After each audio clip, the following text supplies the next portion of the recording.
Okay, so if you're watching, Josh is he's just having some technical. Here we go. Here we go. Oh, mate. Hey. Famous last words. I hate technology. And 10 minutes later, we're here again. That's okay. So we have gone live, and just to let you know that we've gone live now. But what I'll do is just, there's not many people on. I'll just explain because I never had a chance to do this backstage. As people start adding questions, I can add them to the screen. And Okay. what I'll do is I will read them out. But it'll be something like this. So you'll see I've made a comment and it says, Josh is having technical issues. We'll start soon. So you'll see the person's name, and then we'll be able to start answering some of those questions. So let's just start then, Josh, by introducing you, because hopefully everyone will know who you are. But you are one of Britain's best and up-and-coming bodybuilders. I've met you in real life, and you are literally a human mountain. You are also NABA Pro Universe 2019 winner, pro athlete, and you're sporting a brand new haircut today, I believe. Yeah, Tuesday came in good. Okay. Just for this, mate. Good. Okay, so why don't we start with, let's just kind of what have you been up to over lockdown, and you know, how was it affected you? Yeah, so it was like, I think for all of us, it was a weird one with regards to just the sheer volume, like the sheer change. To have the gym taken away was terrifying at first, not just from like a personal point of view, but like business as well. You know, like yourself, coaching clients and just having to completely reformulate, I suppose, like a business model that now no longer included the gym, but still got people towards their goals. So it was kind of a blessing in disguise that I didn't have a gym from the start, because it made me do, you know, what I was recommending and what I was telling people to do. And I got quite a good handle over, you know, how to make home training as hard as possible. So, yeah, I mean, from the beginning, it's just about that kind of mindset of being as positive as possible, which is easier said than done, but necessary. Yeah, definitely. So did you have plans scheduled for this year that it's been affected by the lockdown? So I was in two minds. If I wanted to kind of go back and do the universe again, if I wanted to try something else, or if I wanted to take the year off. And as soon as we went into lockdown, that was like my decision made. So in a way, it was quite easy for me, because I was in that kind of stage where you don't quite know what you want to do. And sometimes when you're there, because you're kind of torn, you don't do anything well. You just kind of you're in that middle space. So at least I was like, right, the year's off. Let's just deal with lockdown and get, you know, the whole point of this year is to just try and improve and get as kind of big as possible now. So next year, hopefully middle of the year, we'll see a return to stage. Is that like 12 months from now, going into the later part of 2021, or? No, I don't think I'm going to be able to hold on mentally for that long. Like, I've done a sort of 2 year kind of off season before in my early years, and I ultimately I lose a little bit of focus, I get a little bit too fat, and I think in my mind right now, I want to get through to beginning of 2021 and see what's on the cards competition wise for that middle of the year window. But again, nothing's set in stone. If I get to that point and I'm feeling really good and I'm still kind of growing and responding quite well, I will kind of roll with the punches. But in my mind right now, that for me is what I think I want to do. Okay. Now, do you prep yourself, Josh, or do you have someone help, or do you have multiple people helping? No, I do everything myself. I'm a only child, and I like to control things. So yeah, I in my first kind of 2 years of competing in 2010 and 2012, I had a coach, and then from 2014, I've been doing everything myself. And I've seen I enjoy it first and foremost, and I've seen some success with it. So I'm kind of like, well, it's working, so let's keep going with it. Okay, so just going back to that point where you're in an off-season phase and you're going to kind of roll with it for as long as possible. What, as a coach, then you're coaching yourself.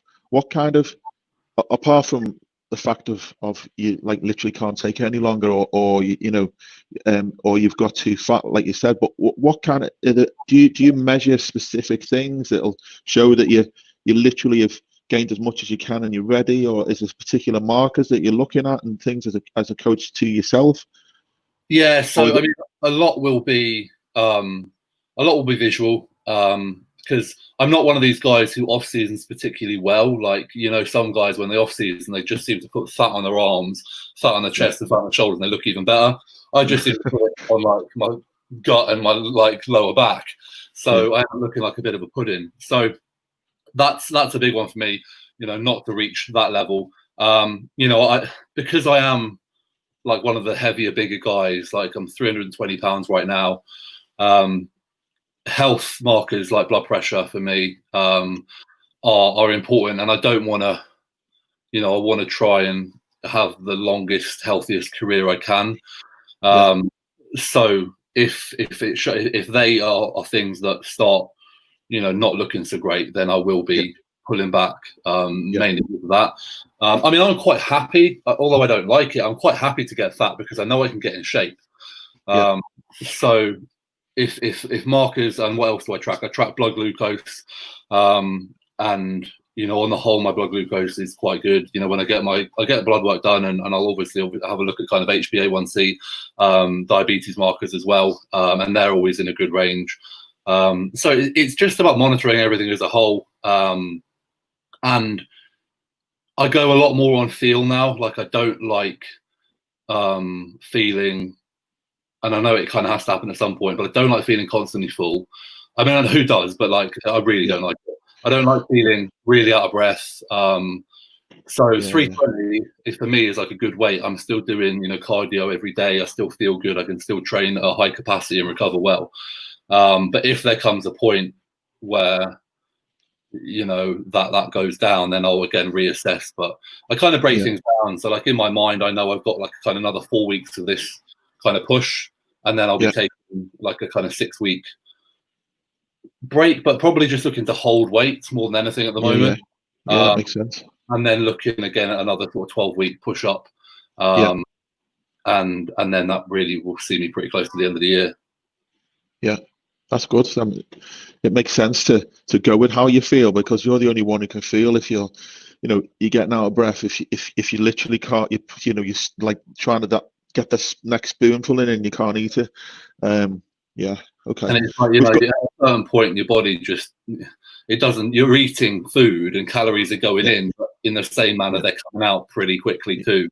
So it's like, what's actually being utilized in between is important to kind of recognize. What kind of calories are you eating in that kind of peak point? Then do you know? So at the moment, it's about probably a shade over 6,000 on a training day, and kind of about 5,000 on a non-training day. But like, my appetite's really good, and to be honest, I could eat more right now, but because my weight's kind of been moving nicely, like, especially like this kind of phase, like, I don't want to knock my digestion, I don't want to knock my appetite. So if things are moving, I won't push unnecessarily.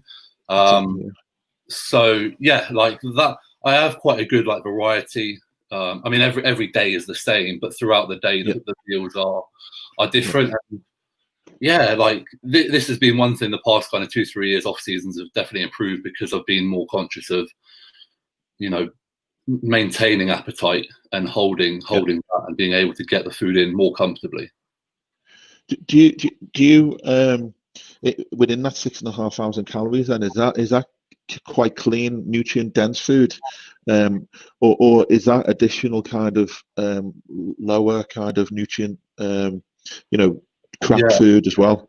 No. So what the kind of sugars / processed food in there, I mean, I eat a lot of fruit. I love fruit, and like I'll have, I think I have like 6 pieces a day, close to kind of over a kilo of fruit probably a day. I have honey with like a couple of meals. My post-workout meal is probably the closest one to being a little bit, I suppose, less nutrient dense in terms of like I'll have like cereal and rice cakes there. But apart from that, you know, it's cream of rice, it's pasta, it's oats, it's everything good. And again, it comes back to like when you eat too much shitty food, you tend to have a knock-on effect on how you feel, how you digest it. And I know I've eaten a lot more crap in the past and not really felt great for it. So I try and keep it as good as possible. Yeah, and that's what I was going to say. Is that kind of how you're managing? Obviously, the markers is keeping your markers, your blood sugar levels, anyway, in particular, at a decent level. Because if you were chucking in lots of kind of processed and you know, high sugar food, then I would imagine those markers are going to quickly shoot out of with the levels that you want to keep them at. Yeah, exactly that. Exactly that. Okay, so what I want to do is I want to come back to we've got a question coming, so let's answer that. But I do want to come back to you as a coach and speak about some of your clients. Well, not necessarily personally about your clients, but how you coach them and what kind of clients you've got. So let's just have a look at this question. It's from Agatha. She says she's seen you on stage and you got an impressive physique and posing routine. She was at Battle of Bedford. Her and a partner, David, we would like to ask about your bodybuilding journey and how it all began, and then how many years did it take taking you to get where you are today. And you've done a bit of an post, haven't you? Was it recently on Instagram around the kind of there was your starting picture and where you are now, and so it's probably relevant to this question. Yeah, definitely. So like I initially got into bodybuilding because from like the age of 10 to the age of 18, I swam, you know, at a very high level to kind of national level. And anyone who's kind of seen a swimmer, like there's not a lot on them. And I've always been a kind of skinnier kid, and I've always like throughout like my kind of childhood, never bullied, but like people like say, oh, like lanky, you know, you're tall. Like I knew, like I was like, I don't want to be skinny. I want to be more than that. And then I finally kind of ran the course with the swimming. And when I was 19, like I kind of stopped that. And anyone who knows anything about swimming training it's intense and it's a lot of training. You know, we're talking 40, 50 hours a week. So to have that taken away and then to go to the gym for like, I mean, I was training every day for like 2 hours, which is a lot now, but back then that's still 14 hours. So that was where it started. Just started getting a bit bigger. I was 85 kilos when I swam. I remember when I hit the 100 kilo mark and I was like, oh, like Billy Big Bollocks in the house. Here we go. Like feeling good. You know, I was at uni. I was going out a little bit more. I felt more confident.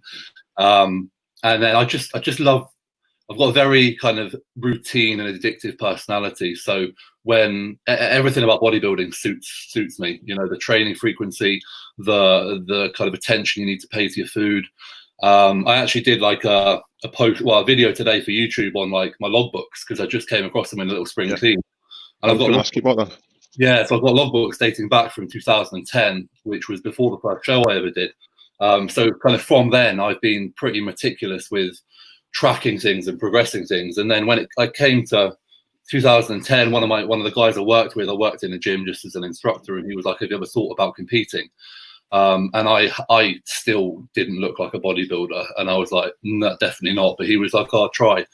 And that was when there was like the first classic class in the UK BFF, which I fitted into fairly well. I came second in the qualifier and fifth at my first British finals, which was really cool. But again, when I did that, I was like, I love bodybuilding.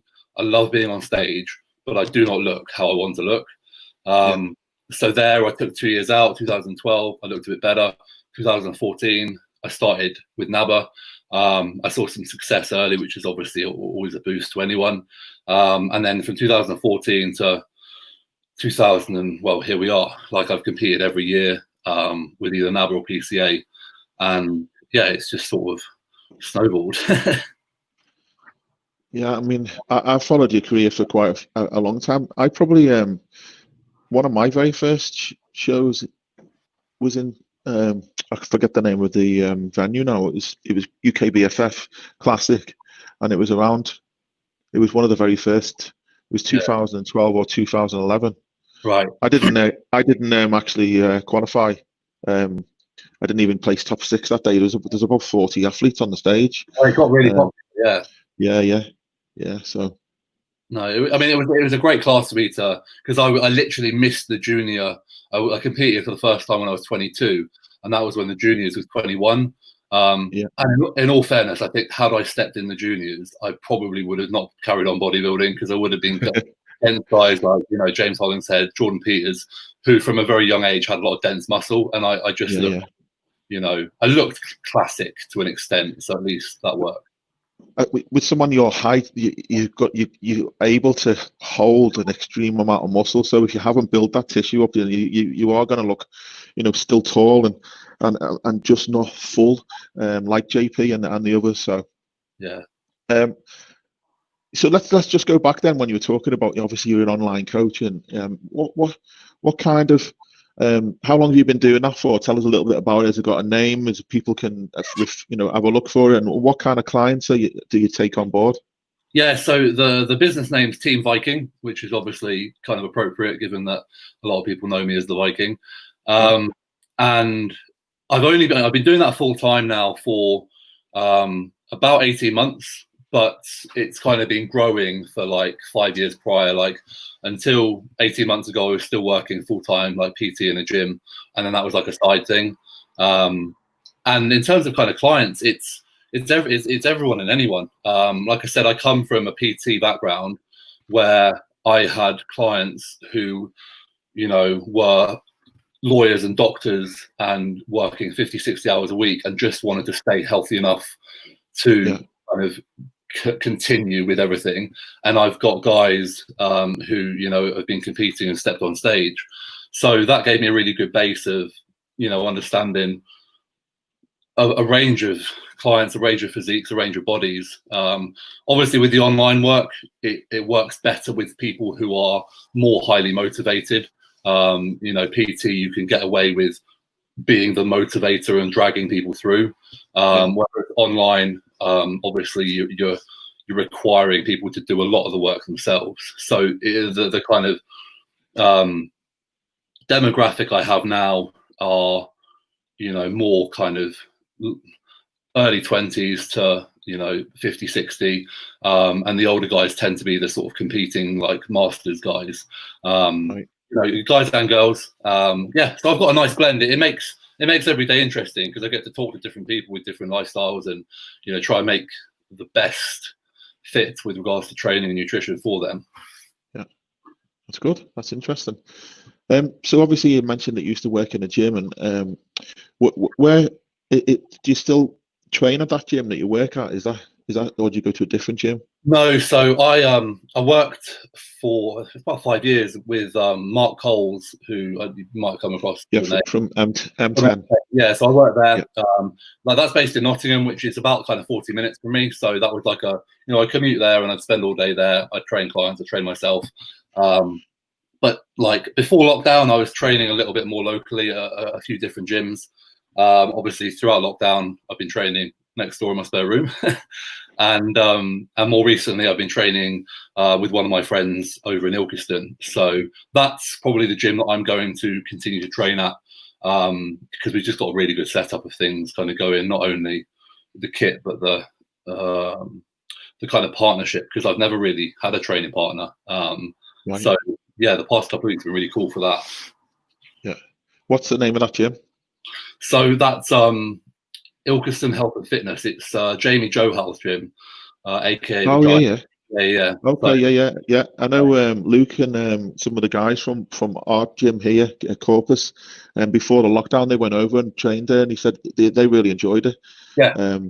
It's got a lot of older kit, hasn't it? Is it, you know, really good quality machines. Proper relics in there, some like kind of handmade stuff which fits really good. He's actually getting a load more kit delivered tomorrow. He got rid of some, so that'll be cool, because obviously as of today, thank God, we've had announcements that we can get back in the gym from the 25th. So yeah, everyone who's a member at Ilkeston, you're in for a treat when you get back.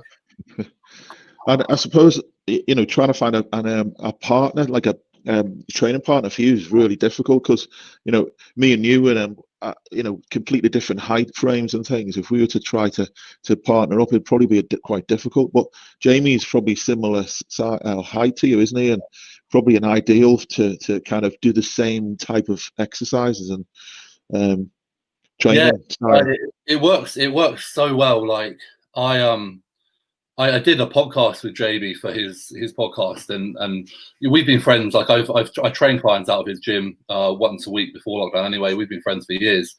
And after that podcast, he then kind of reached out and he said, "Listen, like I didn't realize you were actually training at home. I thought you were probably at that." And he was like, "Come over." And at first, I was just going to go over and train on my own, like while he trained. But then, after having been in lockdown for so long, I was like, I want someone else to sort of take the reins and I just want to do things without thinking as much. Yeah.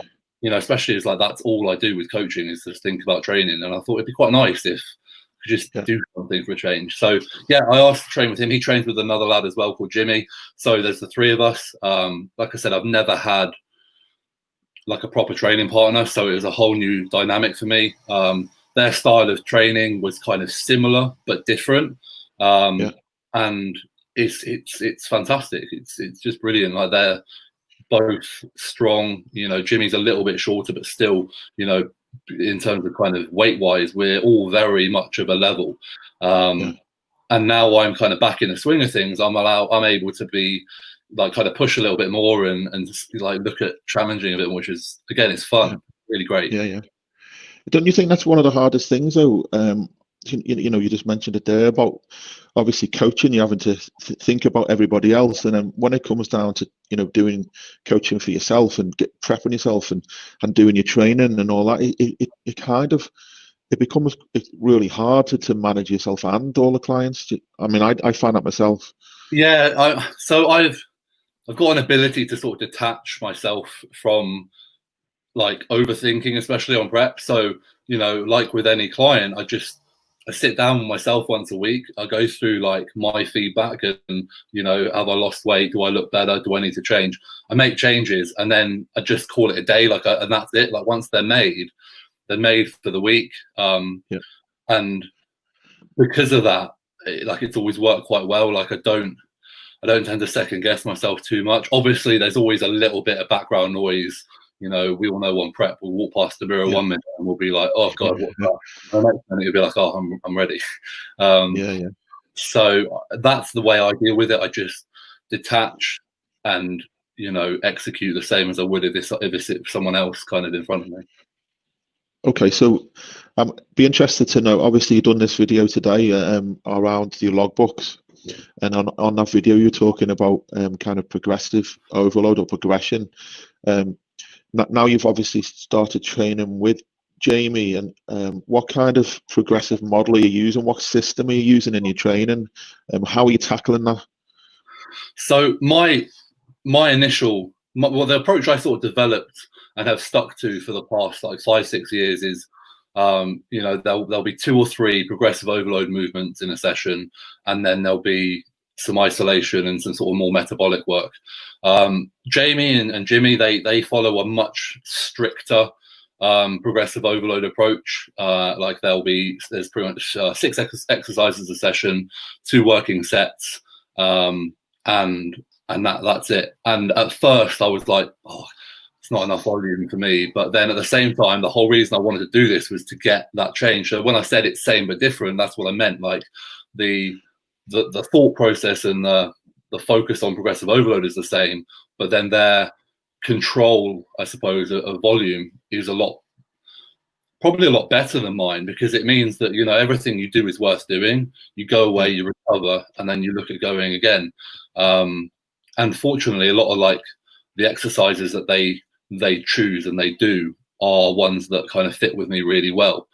But at the same time, we do have some things where I might do one exercise and they might do another, or, you know, me and Jamie might do something and Jimmy will do something else, just because it feels better for that particular movement. So, you know, in this 2 working set kind of regime, do you have like feeder sets building up to those 2 working sets, and then you're kind of taking your max load in those 2 working sets, and do you do kind of like, I'm purely guessing here. Well, you tell me about it first of all, and rather than me guessing. Yeah, I mean I'll just use, like, we did legs on Tuesday, which I'm still kind of crippled from. So we did the hack squat in that. That's probably the best one to kind of go with. So, you know, our working sets this week. So we tend to do the first one heavier, the second one like a back off, which, you know, you're aiming for more reps and it's going to be less weight, but it's still to failure or as close to. So on that hack, our top working set was 6 plates aside. So we did like a feeder, 8 reps on 1 plate, 8 reps on 2 plates. And then I just kind of tend to decrease the reps. So like 6 reps on 3 plates, 4 on 4 on 4, 5 on 2 on 5 plates. And I like to do a single on like my working weight if it's a big weight, just to kind of really switch on. So obviously, I suppose throughout that there is volume, but it's not anywhere near fatigue. It's basically just so you don't injure yourself, and that when you get to that top set, your mind, body is in tune to just go absolutely. You're priming yourself ready for that top set, aren't you? Yeah, and obviously depending on like the end load. So if we take today, you know, we did like tough lateral raises. You're not going to have 5 lead-in sets for that. We did 1. You know, one set like half the weight, 15 reps, and then, you know, you're ready to go. So you've got to be a little bit more instinctive, but on the whole, that everything we do, it's not just 2 sets. There will be at least 1, often more before it. Yeah, that's very similar to my protocol that I was working up to before lockdown, and then I'm going to be going into a different protocol once the gym's back open. Just slightly different, just a bit more volume, but that's the same protocol I was using. And I've really, a bit like you, when I first looked at it on paper, I was thinking, you know, it doesn't look like a lot. I'm used to doing a lot more, but it helped me in a way to really control those heavier weights and feel those heavier weights. And I think those working sets, you do actually know that they're working sets. Whereas, you know, if you start off and you kind of do your 15 reps, 15 reps, 15 reps, you're tired by the end of that, but you haven't necessarily got to that top max load working set. And when you hit that working set and then you do your drop back set, that's an absolute killer. That's horrible. Yeah, like, because the thing is, like, all your focus is on that first working set. You know, that's almost the beauty of it. Like, you don't, like you said, it's on paper like, oh god, my logbook looks like, if I looked at that like 2 years ago, I would have like fainted or just thought that's not possible to progress off of that, because it is literally like 12 sets for a session, sometimes less. Sometimes we might only do like 1 set on an exercise if it's like, you know, an adductor or something like that. But the fact that you have only 11, 12 opportunities to really make it count, it's you end up making it count, and that's what matters. So that's what I felt. Those feeder sets allow you to focus on getting that connection, and then it really allows you to tune in on that big weight. I just found it a lot. I got a lot more out of it doing those kind of 2 working sets, and I felt it was progressing quite well before lockdown. And I think it's a style that works, actually. I don't know if you're training on your own or not, but like, it's a style that works really well with a training partner, because obviously you have someone there to push you, but also it allows, almost 3 of us, it's perfect because you need the rest. You know, if you were doing a high rep, high volume session and there were 3 of you, that would be like, oh, that would be frustrating. But you know, we'll go through our working sets, you know, say they take kind of 2 minutes each. You know, that's still 4 minutes, and then I'll still probably need a little bit more before I kind of go again. So that's one thing that, again, kind of panicked me, because in the past when I train on my own, you know, the heavier work I'll rest as I need, but the rest of the session I'm very mindful of, like, just keep kind of going, which has its place and obviously has done me well, but at the same time, you know, this is a slightly different approach, and it's really fun. So again, just talking about this mesocycle, how are you going to go by feel, you know, or logbook kind of numbers? How long are you going to keep this going for? So I'm the worst when it comes to sort of tracking. I suppose mesocycles, like the need for deloads and things like that. Like I tend to like deload when I go home for Christmas and see my parents, or when I break, or when I get ill. The guys I'm training with, I think that's like another thing where it's going to be really beneficial because they're a lot more in tune with things like that. And again, this is where it's funny. It's like I'll look at clients' feedback and I'll be like, "Oh, you need a deload," but I'll with myself, I'll be like, "Yeah, just being a pussy, keep going." So a lot of it will come down to looking at if training stalls for 2 or 3 weeks, if anything stalls. Combine that with how I feel, because that might just be that I've reached like a limit with an exercise. Like I might just need a different rotation of an exercise. It might not be that I need it. So again, I'll go by feel. The way it is, I feel quite confident that there won't be, especially as I'm in a sort of off-season calorie setup, there won't be much of a need for a deload for me, because the way like I feel like I'm recovering right now, and the kind of, we train 2 days on, 1 day off, and it's like a 6-day training cycle. So I'm hitting I'll hit legs again on Monday, 6 days after. So it's a good amount of time. 2 days and then a rest day is a really nice time frame in my mind. So the kind of recovery process through the actual training cycle was really good, that all being well, I won't need anything. And if I do, like Jamie's kind of taken a little bit of a deload, so he's this week just dropped back to 1 working set. So the heavy stuff is still there, but the overall fatigue, neural fatigue, isn't. So that should be enough to see him just kind of back in the loop and recharge. I actually think that's one of the benefits of that training protocol, is that although you're hitting your max loads and it is hard in that session, you are getting enough rest and you are getting enough time to kind of repair, and you're not stressing the nervous system. And I just found that my progression in that was consistent progression. I just seemed to keep going, and it didn't feel like some of the other previous times where I just train into failure and drop sets and just keep going and going and going. It was just killing my nervous system. And I'm probably about 16 years old, and are you 32 now? 32, yeah. Yeah. So I'm 16 years older than you, and getting into that, I'll be 50 next year. I have to, I can't train as hard as I used to in my 30s. I do notice that difference now, but with that particular training protocol, I felt strong and felt that I could just keep going, and the progression in that load on those working sets just kept on going up and up. And I was using a hack squat. It's probably my one of a few selected exercises that stuck with every single week, and every single week I was making a gain on it, whether it was an extra couple of reps or going up by a small amount of weight. It was progressive and it was great.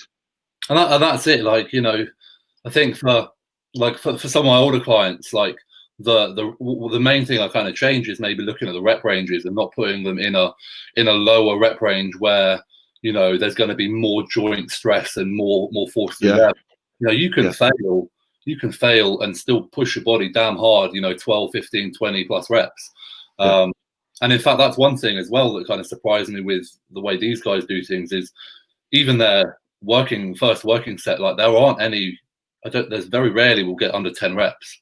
So, again, you look at the total volume, the total weight moved. If you do 2 sets of rep ranges 10 to 12 to 15, lots of load moved in a period of time. So I think it works really well. And for me, I'm the one who's guilty of like just adding in volume for volume's sake, just because it makes it satisfying mentally. I'm like, I'm doing more is better. But unfortunately, like you said, more can lead to more fatigue and not actually be productive. So that was a really cool thing. Like starting with these guys, I just felt like I stripped a load of unnecessary shit out, and I could actually focus on the real important stuff. Okay, so we've got another question, and I know obviously on YouTube, you've been doing this spare room series on, and where you've been in lockdown and you've been having to use a lot of kind of, well, you've had to adapt to and working in your house. So this question here is from the best Polak ever, and he says he's asking what you prefer, free weights or machines, and there's probably no exact answer for that, because it's probably a bit of both, isn't it? Because there are some great machines out there. Yeah, if I had to pick, it would be machines. Like if someone said for the rest of your life you're going to train in a gym with free weights or train in a gym with machines, I train in a gym with machines, because you can create such a vast kind of array of stimulus, and you're going to probably be healthier. Your body's going to hold together a lot better. But yeah, it is a combination of the two. Right now I'm thinking during lockdown, like the main heavy piece of equipment I had was a barbell. So of course, that took priority in terms of that was my meat and potatoes. But now I've got, access to a gym again. I don't think we do it. I don't think I do any free weights actually right now. Right. Yeah, I think it's all, even if we're talking like Smith machine, it's still in a stabilized environment. And yeah, I mean, that's right now it is actually, I think, all machines. I mean, the variation you've got with machines nowadays is you've got so many different machines, and I mean, particularly yourself, I would imagine there's not many gyms that could probably have the kind of weight that you're going to be able to lift, maybe through a back movement, or even a chest press. I would imagine you're probably lifting over 70 kg dumbbells with ease. Yeah, no, like it is. You just reminded me. Actually, we do barbell barbell rows, and we do stiff leg deadlifts. So they're two free weights that I am using. But apart from that, yeah, it's all machines. But yeah, like again, machines just offer a more safer environment, and also like you can load everything that much more efficiently than a free weight. I think particularly something like a free bar squat, there's so much going on that your ability to maybe think about, just like let's focus on the quads is mitigated massively. So that applies to pretty much everything, I think. Yeah, I mean, definitely. If you take the hack squat in comparison to this squat, from a pure kind of hypertrophy perspective and muscle building, you can concentrate more on the actual movement on the hack squat and connection with the hack squat than in the actual squat.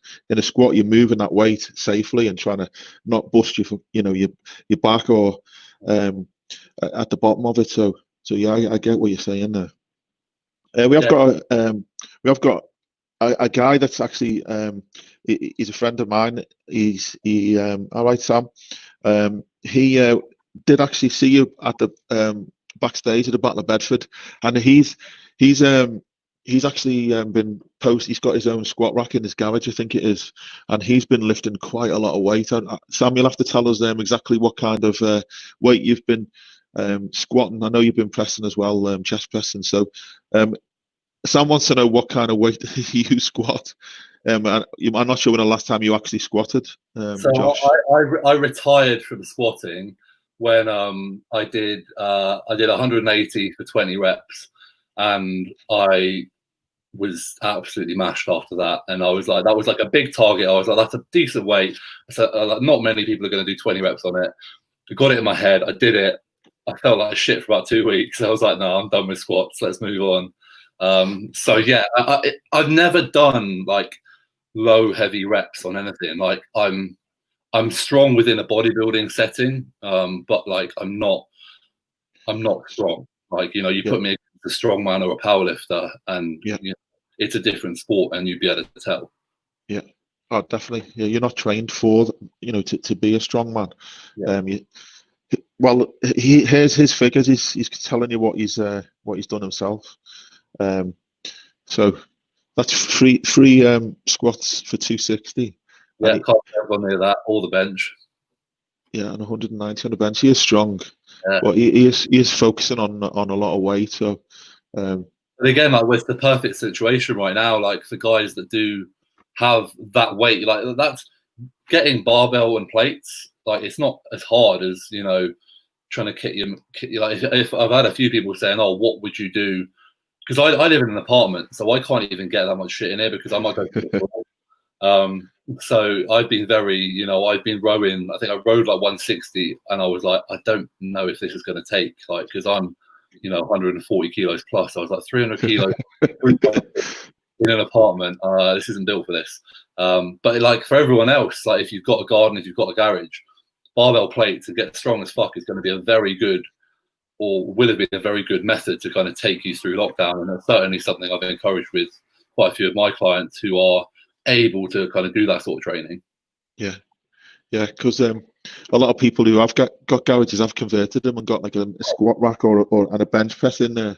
And and I know I'm going to plug Mace Muscles here because I know that you've actually got some of the equipment in the house, and Sam might even be using some of their stuff because we're all local to Peterborough, not Peterborough, where they're from, but no, they've they reached out, I think, in like the second or third week of lockdown, and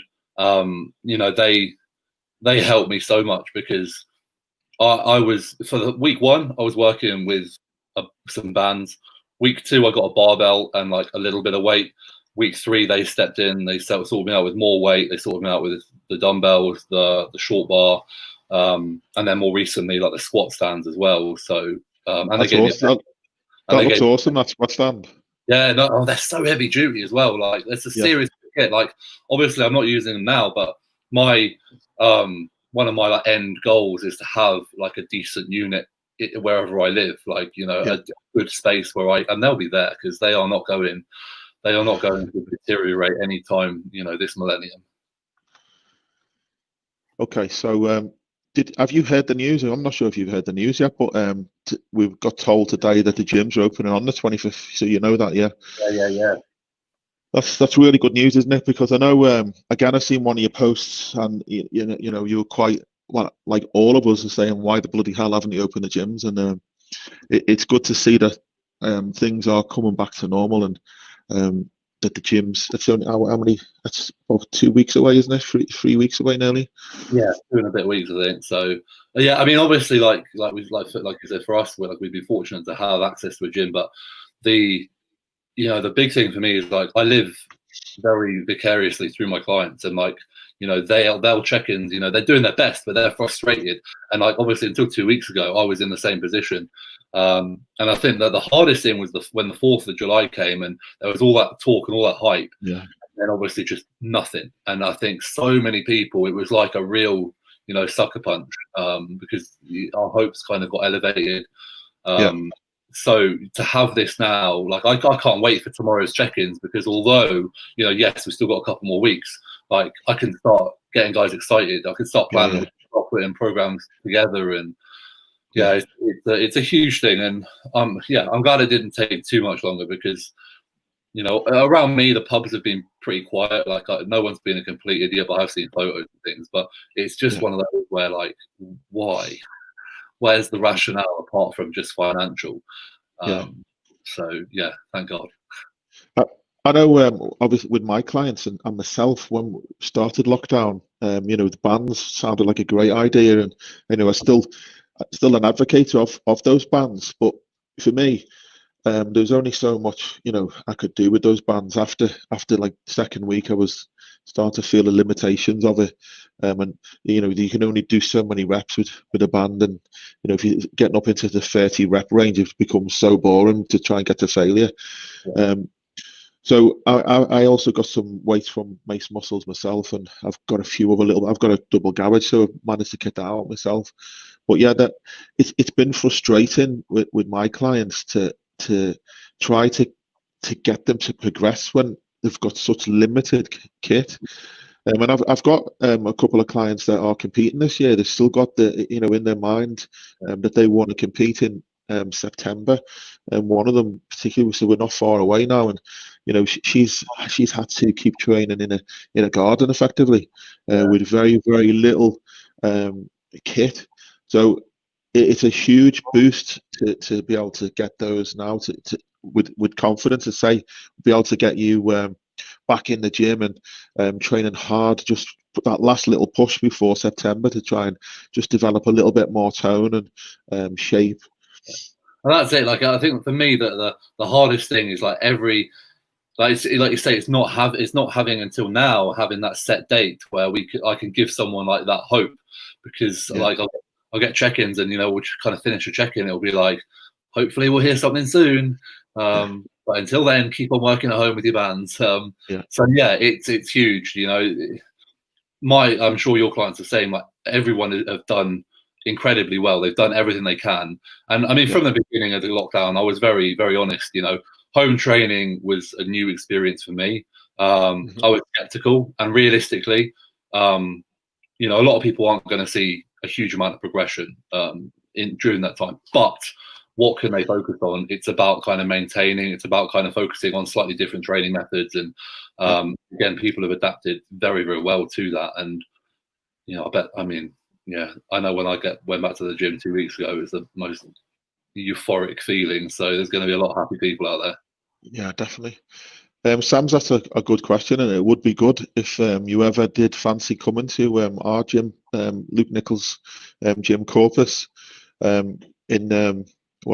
it's in Rushton near Northampton, so it's not a million miles away from you. But I'm sure you haven't got any plans.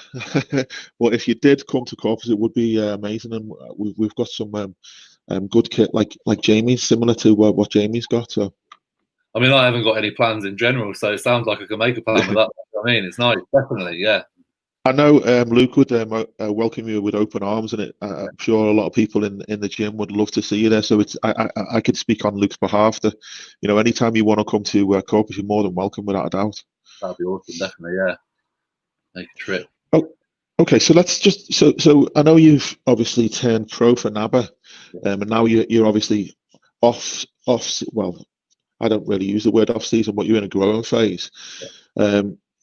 What are your kind of long-term plans, and what from you as an athlete, where do you go from where you are now? What's the next steps?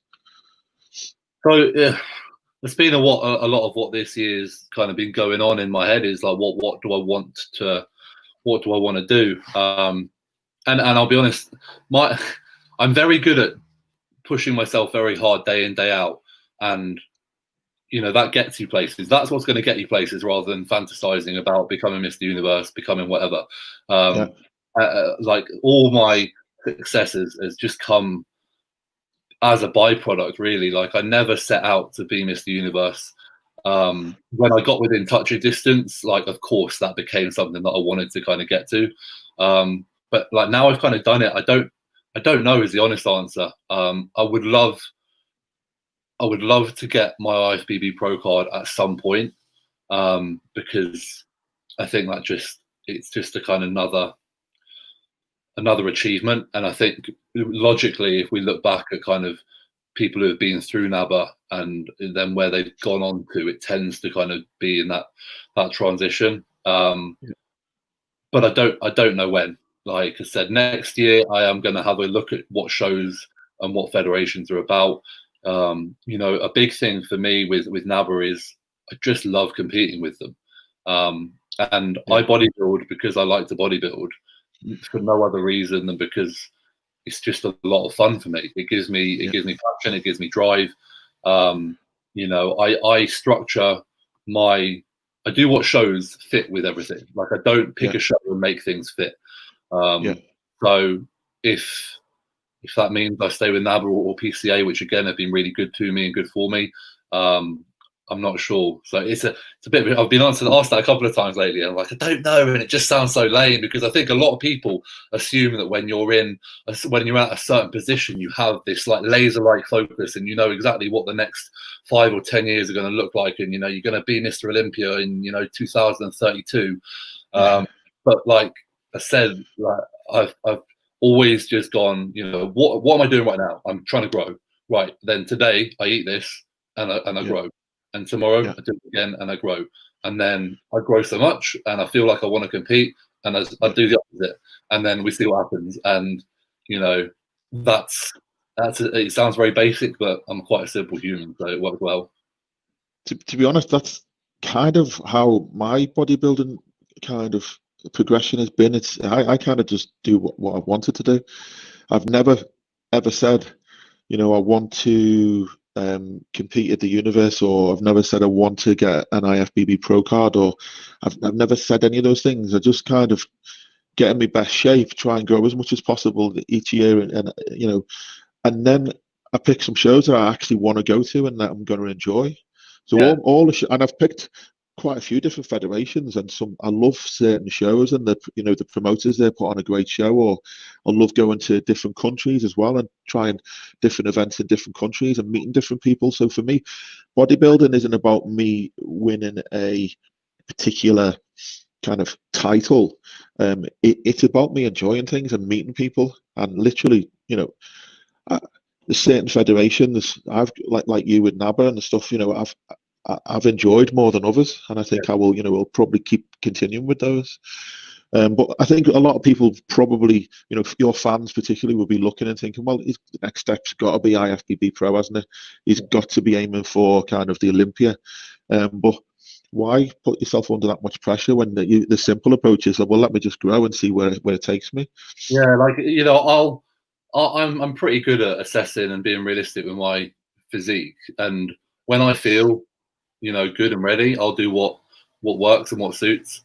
But in the meantime, like you said, like if you're going to do this for a long period of time, you need to enjoy it as much as possible. I love the lifestyle. I love training. I love growing. I love eating. I love dieting, and I love competing, providing the shows are good, and they're good fun, and it's a good atmosphere, and it's a good environment to be in. And I think, like you say, a lot of people, they fantasize and focus so much on something that they don't really necessarily actually enjoy the journey. And at the end of the day, that's all. Like 90% of us aren't gonna be an IFBB pro, or have too much of a sort of legacy to leave behind, but enjoy that journey. Like some of my favorite clients are the guys who just love competing. Like they don't even like have any aspirations necessarily. They just want to get on stage. They want to get better, and they're going to get on stage better. And that's the sort of attitude that I always, and the mentality I try and embrace. And I'll be quite not harsh, but like I'll say it how it is. Like if I get a client come to me and they say, I want you to prep me because I want to win X show, I'll stop them right there. I'll say, right, I'd love to work with you and I'd love to get you in the best shape of your life, but if your sole focus is on to win, I'm not going to encourage that, and I'm not really going to entertain that. So think about it. And bodybuilding is the most subjective, the most unpredictable sport. So as soon as you start fantasizing and focusing on placings, on actual titles and achievements, the chances of you feeling extremely deflated and let down have just gone up a huge amount. Bodybuilding's harder, without all of that. So be the best you can be. Get better, do it again. Get better, do it again. And chances are at some point you're going to see a nice little win. Yeah, definitely. It's progression over many, many years, isn't it? Yeah. That's what it's all about. So if you were to compete, say or at least go to probably be a Two Bros Pro show that you'd have to get your pro card, what do you know any kind of people that you would be up against? Would you be in a weighted category, wouldn't you, over 100? So I'd be supers. So that's the main reason initially why I went to NABA, was because I've been supers bodyweight since I was a classic, because I'm 6'6". Supers is over 100 kilos. When I was competing as a classic, I was 108 kilos. Last year on stage, I was 132 kilos. So that doesn't really affect, like the weight is. I don't have to make a weight category. I just come in the best I can. In terms of sort of guys, but amateurs, I'm competing against. I think this year will be interesting because in recent years, especially since Two Bros and since the development of more of the international qualifiers where people can get pro cards, a lot of the guys who I suppose I was kind of comparing myself to have got their pro card. You know, guys like Jamie, guys like James, guys like, you know, Kuba. They've all gone off and done it because that's their focus. That's what they wanted to do. That's what they enjoy doing. And obviously this year we'll see quite a few pro debuts, I hope, and that'll be exciting. So I don't really know who I might or might not see. It'll be interesting this year. Like I always love watching, you know, all people, I suppose, in my categories, you know, the class ones in PCA and NABA, the super and the thing, and just seeing like how I feel. Like I don't talk, I'm not one of these people who ever claims to be better than anyone or ever claims to like and I never let people know my goals. I'll just go and do them, and I'll either succeed or I'll fail. And if I fail, I'll fail in silence. And if I succeed, I'll probably shout about it a little bit. But there you go, what are you going to do? So yeah, I'm not sure. But the finals for Two Bros are what, September time, I think. So end of September. That'll be British finals, isn't it? Yeah, British finals is. I think it's early September. I think. Oh, is it? Okay. Yeah, I think so. So I should know. That'll be exciting to see kind of who's there and how I feel about competing against them. Yeah, it'll be good. I mean, it's difficult to tell when you're looking at stage, isn't it? I mean, you stood next to anybody is where you get the real comparison. It's funny because Luke Nichols again is. I remember it must have been around 2014, and he actually competed against you, didn't he? If you remember. So we did the pro-am. We did, I think, at the Midlands, the NABA Midlands, I think. Yeah, and it's funny because the picture he shows me is obviously Luke's got a fantastic balanced physique, but stood next to you, you made him look like, you know, quite a small guy, and it's just funny to see the comparison between someone who's 6'6" and someone who's 5'8" or 9. I think Luke might be, but yeah, no, it's funny. He'll probably post it up now, but. It's a great picture. I remember because that was the first time I'd ever seen you. I think it must have been in 2014. And I remember we're looking at that picture. I was like, Jesus, who is that guy? And obviously, that was 6 years ago. You would have changed considerably in that time. You've probably put on another, I would say, probably muscle-wise, 10, 15 kilos. Yeah, no, I don't think it's been that much. It's probably closer to 10. Yeah, but I remember 2014. That was the first NABA show that I did, and I remember. Like I said, just loving it, just loving the environment, just loving the competitors, and again, it's how people interact with you. Like the crowd were really nice, the judges were really kind of welcoming, and yeah, I think then I competed around 124, 125 kilos. So yeah, like kind of 7-8 kilos difference, but in the right places, and made a big difference. But again, you know, I don't know what I'm going to have to be on stage to really look really complete. Like it's kind of new territory. That's almost a blessing, though, isn't it? The sense that you don't have to, because you're always going to make that weight anyway, but you just have to get as lean as possible and hold as much muscle. It's not like you've got to diet down to a weight because you've already made your weight. Yeah, and it's always been important to me as a bigger and a taller guy. Well, mainly bigger. Like you get a lot of big bodybuilders who that's their thing, and they don't actually get in condition. And one thing that I've always focused on is I want to get in condition because, you know, the smaller guys are going to bring, you know, I beat in the NABA England in, I think it was 2016. I got beaten in an overall by, I think his name's Paul Stewart. Fantastic class 4. So like literally, you know, 5 foot nothing, and you know, peeled, balanced, proportions, and you know that's it. And you know, you can't rely on just being big. And it sets you apart. Like I know I've beaten plenty of guys who, had they dieted for another 6 weeks, probably would have beaten me, but they didn't. Yeah. And there you go. Yeah, because you had the condition on top of the size. Yeah. And then you look much bigger as well when you're in condition, like, which is weird. You do. Yeah, so I say that to a lot of my clients because, you know, they'll look at some of the guys in the gym and go, God, he's massive, isn't he? I say, well, he looks a lot bigger than he did because he's lost about 10 kilos. Yeah. And he was like, people can't get their head around the fact that they've lost quite a lot of weight and they look a lot bigger. It's just that narrower waist, isn't it? And the kind of the fuller, you know, through the shoulders, and just brings that waist V-taper in. Yeah. So what was it like then for you winning the universe at that point and turning pro? So 2017 was the year that happened, which was, yeah, it's the only time I've kind of got emotional about a win or about an achievement. And that was mainly just the culmination of the kind of previous 3 years. Like in 2015, I did my first universe and I came third. And I was elated. That was probably close to the happiest I've ever been at a show, because I went in with no expectations and I came out with kind of third. And yeah, that was just incredible. The next year was the complete opposite. I came second and I felt like I'd just been run over and completely demoralized, because I actually thought I could win the thing. And that's why when it came to 2017, I was, really, it was one of those where I didn't like to think about it. I didn't want to talk about it. Of course, I wanted to win it, but again, I was so close the year before that I kind of was suppressing so much, so that if my name was called second, I was like kind of immune to that. Yeah. And then because I was so focused on not being disappointed, then when I was actually awarded with it, it was like just I hadn't prepared myself. Yeah, that was really cool. Only regret that year was I didn't do the pro show straight away, because I was kind of mentally in bits and just didn't really know which way was up and which way was down.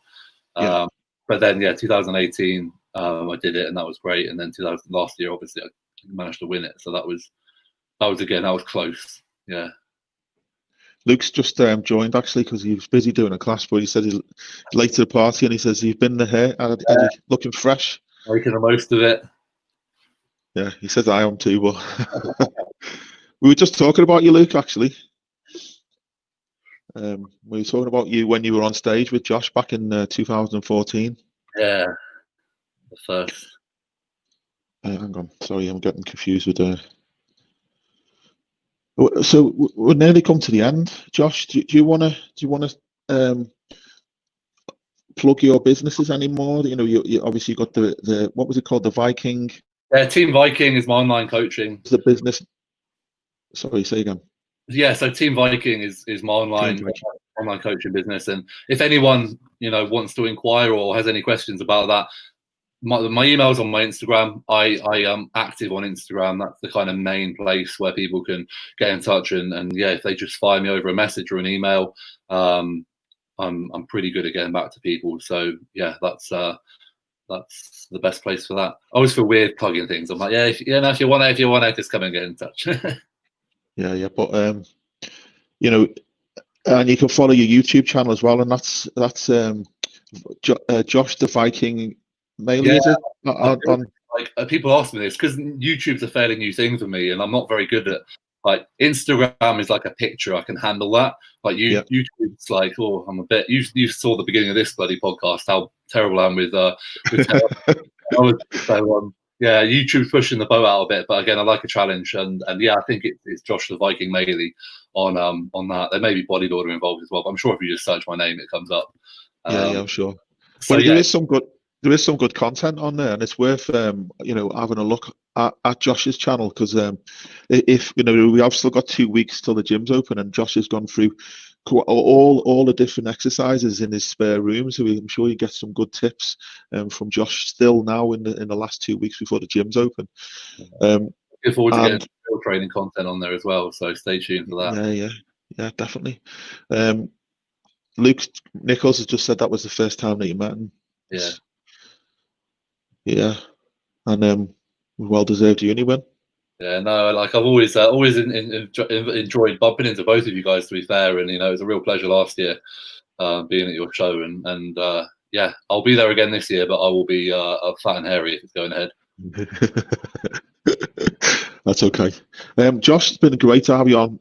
Really appreciate you coming and talking about you, and it's been great for everyone to listen to. So thanks. I'll be definitely following you some of those videos more with you and Jamie on YouTube. They'll be good to watch. And good luck with growing. It'll be good to see just how much you can put on that frame. Yeah, I'm excited. I'm feeling really good. I'm feeling quite positive. So let's see what we can do to a 6'6" frame and see where it goes. Yeah, all right, wicked. Well, thanks. If you just stay there a second, Josh, I'll just end the broadcast. But to everyone watching, thanks for joining in. and we'll see you next time. Okay, thank you. Bye bye.